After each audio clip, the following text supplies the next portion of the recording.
Natural cycles are repeating patterns that occur in the environment and within living organisms, maintaining balance and supporting life.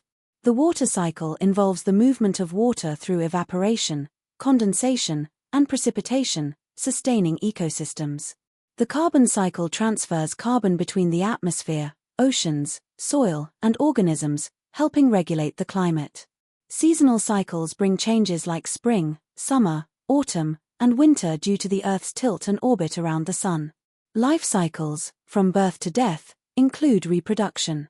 Lastly, the circadian rhythm controls sleep and wake patterns in humans and animals, following a 24-hour cycle.